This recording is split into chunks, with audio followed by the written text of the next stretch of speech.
already quite a few Republicans running for governor. Why are you a better choice for voters than they are?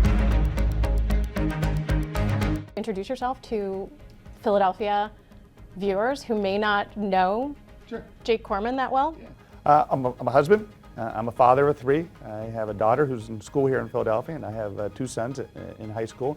I went to Temple for a few years. I enjoyed my time there. I got my degree at Penn State, but enjoyed my time here in the city. Look, I'm a big believer we're in a commonwealth. And a commonwealth means we all have interests, no matter where we live, in the safety and the vibrancy of each community. Philadelphia is obviously our number one city. And with Philadelphia successful, Pennsylvania is successful. If Philadelphia struggles, and Pennsylvania is going to struggle. This summer, President Trump called you out by name and asked, why is Jake Corman of Pennsylvania fighting so hard that there not be a forensic audit of the 2020 presidential election scam? Did you cave to what former President Trump wanted? No, look, governing takes time. It's methodical. You got to do things correctly. We obviously had concerns in the Senate Republican caucus about the 2020 election. Are you looking for something specific, or is this just a show to satisfy people? Look, anytime you enter into something like this, you don't predetermine your results. You take where the evidence, you go where the evidence takes you. So we don't have a predetermined result. We passed a bill trying to deal with election security. The governor vetoed it, but we still think there's more that we can do. We just don't want to ignore it and move on.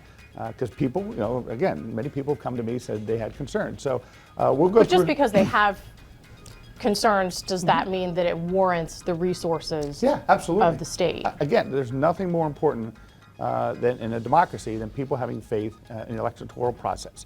And that's what we want to make sure that they have, and that's what we're going to continue to work on. What would you do on a state level to ensure that students are safe? No one has more at stake than the health and safety of our children than our local school districts. The school districts are run by community members. Parents go to the school board meetings, correct? And allow them to develop the health and safety plans for each school. Every school is a little bit different. What would you do regarding the minimum wage, and where do you think it should be?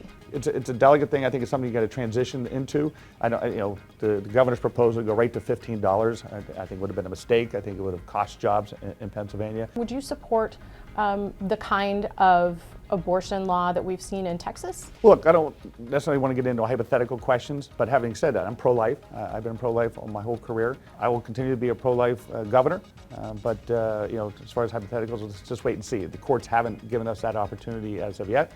When they make that decision, we'll react to it at that point. Would you want it to be more difficult to get an abortion in Pennsylvania if you're elected? Yeah, well, look, I want to limit unwanted pregnancies, the need for people to have an abortion.